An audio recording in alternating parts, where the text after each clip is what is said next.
Tuhan bersamamu. Dan bersamamu. Inilah Injil suci menurut Santo Markus. Sekali peristiwa, sejumlah besar orang mengikuti Yesus. Karena mereka tidak mempunyai makanan, Yesus memanggil murid-muridnya dan berkata, "Hatiku tergerak oleh belas kasihan kepada orang banyak ini. Sudah 3 hari mereka mengikuti aku, dan mereka tidak mempunyai makanan. Jika mereka aku suruh pulang ke rumahnya dengan lapar, mereka akan rebah di jalan, sebab ada yang datang dari jauh." Murid-muridnya menjawab, "Bagaimana di tempat yang sunyi ini orang dapat memberi mereka roti sampai kenyang?" Yesus bertanya kepada mereka, "Berapa roti yang ada padamu?" Jawab mereka, 7. Lalu Yesus menyuruh orang banyak itu duduk di tanah. Sesudah itu Yesus mengambil ke-7 roti itu, mengucap syukur, lalu memecah-mecahkannya dan memberikannya kepada murid-muridnya untuk dibagi-bagikan. Dan mereka memberikannya kepada orang banyak. Mereka mempunyai juga beberapa ikan. Sesudah mengucap berkat atasnya, Yesus menyuruh supaya ikan itu juga dibagi-bagikannya. Mereka makan sampai kenyang. Kemudian orang yang mengumpulkan potongan-potongan roti yang sisa sebanyak 7 bakul. Mereka itu ada kira-kira 4.000 orang. Lalu Yesus menyuruh mereka pulang. Akhirnya Yesus segera naik ke perahu dengan murid-muridnya dan bertolak ke daerah Dalmanuta. Demikianlah sabda Tuhan. Ibu, bapak, saudara-saudari yang terkasih dalam Tuhan, Tuhan melihat bahwa sudah 3 hari orang itu mengikuti dirinya, rombongan besar. Dan Tuhan Yesus juga 3 hari itu memberikan mewartakan apa yang menjadi kehendak Allah dalam diri banyak orang. Tuhan Yesus melihat bahwa bekal yang dibawa oleh orang habis. Tetapi untuk menyuruh pulang, Tuhan Yesus juga tidak tega. Karena mereka dalam keadaan kelaparan. Maka di sana Tuhan Yesus mau mengingatkan kepada para murid bahwa tugas itu harus diselesaikan dengan baik, yakni harus membuat orang itu juga kenyang. Maka Tuhan Yesus memberikan pergandaan roti itu. Kenapa? Dalam perutusan, kalau orang itu hanya dikenyangkan dengan pikiran dan hati saja tanpa perutnya kenyang, tentu dia tidak akan bisa melakukannya apa yang menjadi kehendak Allah. Jadi kalau Tuhan Yesus mengatakan pulang, untuk menyuruh pulang bukan berarti terus mulai deprok gitu, enggak. Tetapi pulang untuk mewujudkan apa yang menjadi kehendak Allah, apa yang dia wartakan, apa yang dia khotbahkan kepada semua orang itu supaya bisa diwujudkan. Dan supaya bisa diwujudkan itu orang membutuhkan isi perutnya dulu, supaya dia mampu untuk melakukan itu. Saya mau tanya dulu kepada panjenengan, kalau panjenengan lapar, apakah bisa berdoa dengan baik? Bisa sembahyang apik tak? Kalau Anda kelaparan?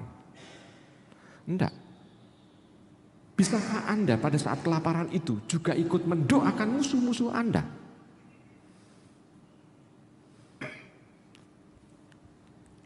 Angel. Maka Tuhan Yesus, kenapa dia istilahnya membuat orang itu kenyang terlebih dahulu? Karena ini adalah modal untuk itu. Nah, kalau sudah kenyang baru istilahnya itu mewujudkannya. Nah, kalau kita kenyang, apa yang kita lakukan? Mewujudkan apa yang menjadi kehendak Allah atau banyak tidur? Yang mana? Kalau kita kenyang, siap mewartakan, siap diutus, siap untuk melakukan firman Tuhan, atau malah tidur? Halo? Oh, kalau romonya malah ngerokok. Ibu bapak, Saudara, terkasih dalam Tuhan. Maka kita bisa melihat apa yang dilakukan oleh Tuhan Yesus ini. Sebetulnya Tuhan Yesus mempersiapkan orang untuk bisa mewujudkan firman Tuhan. Ini sebetulnya tujuan mengapa Tuhan Yesus mempergandakan roti. Dan sekaligus juga ada sesuatu yang luar biasa yang selalu ini terjadi setiap pergandaan roti. Yakni para rasul yang membagikan roti itu selalu mendapatkan rezeki yang melimpah. Ada sisa roti yang demikian banyak. Maka kalau kita menyalurkan apa yang ini dari Tuhan, kita tidak pernah akan mengalami kerugian. Tapi kita selalu akan diuntungkan. Membagikan dari 7 roti, justru sisanya 7 bakul.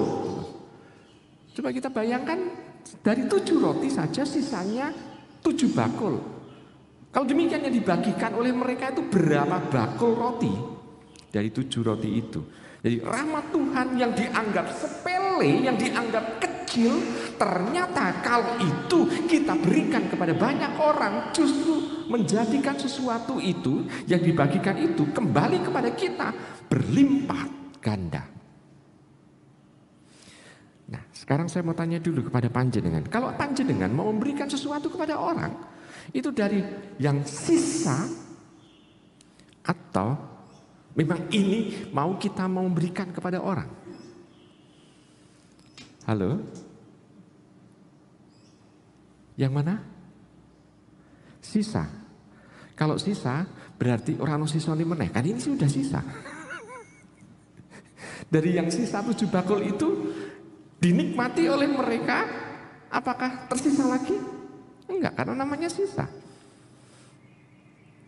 Maka kita bisa melihat, kalau memang mau beri, ya berikanlah yang terbaik. Dengan seperti itu kita bisa melihat bahwa yang terbaik ini adalah gambaran dari Tuhan yang ada dalam diri kita. Yang kita berikan kepada banyak orang. Dan akhirnya Tuhan memperhatikan kita, memberikan yang terbaik pula untuk kita. Bahkan berlimpah. Nah, ibu, bapak, saudara, saudari yang terkasih dalam Kristus Tuhan. Dengan seperti itu sebetulnya ajakan Tuhan untuk kita semakin lebih jelas lagi. Bahwa rahmat Tuhan, pemberian Tuhan bukan melulu untuk kita saja. Tetapi kalau kita sudah mendengarkan apa yang menjadi kehendak Tuhan, kita harus menyalurkan itu atau membagikannya kepada orang lain pula. Dan jangan dianggap bahwa yang kecil, yang dari Tuhan itu, yang kita terima, itu juga akan kecil pula diterima oleh banyak orang. Maka sekarang kita bisa melihat betapa luar biasanya Tuhan berkarya dalam diri kita. Nah, maka ibu, bapak, saudara-saudari terkasih dalam Tuhan, ajakan Tuhan jelas. Perbanyak kita untuk bisa bersolidaritas dengan orang lain. Supaya orang lain pun mampu untuk melakukan yang terbaik. Ibu, bapak, saudara terkasih dalam Tuhan, mengapa bisa terjadi seperti itu? Perumpamaannya gampang banget, yaitu begini. Kalau Anda memberi sesuatu kepada orang lain, dan kebetulan orang lain itu memang membutuhkan, kan orang yang lapar yang dihadapi oleh Tuhan Yesus kan membutuhkan makanan. Kalau di tengah hutan dikei emas, dikei duit, apakah juga menjawab kebutuhannya? Karena membeli makanan pun di sana nggak akan bisa. Jadi orang lapar, ya cari makan. Nah, kita juga kalau dalam saat membantu orang, itu saat itu orang itu butuh dan yang kita berikan adalah yang dibutuhkan, yang keluar dari mulut orang itu apa? Doa bagi diri kita. Nah, kalau doa bagi diri kita, sebetulnya orang itu menggantikan sesuatu yang lebih besar dari yang kita beri atau lebih kecil dari yang kita beri. Lebih gede. Maka kita akan mendapatkan sesuatu.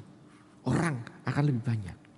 Tetapi kalau kita justru melihat ada orang yang butuh, tapi kita lewat begitu saja dan tanpa memberikan apa-apa, bahkan sapaan pun tidak kita berikan, perhatian pun tidak kita berikan, apa yang keluar dari diri orang itu?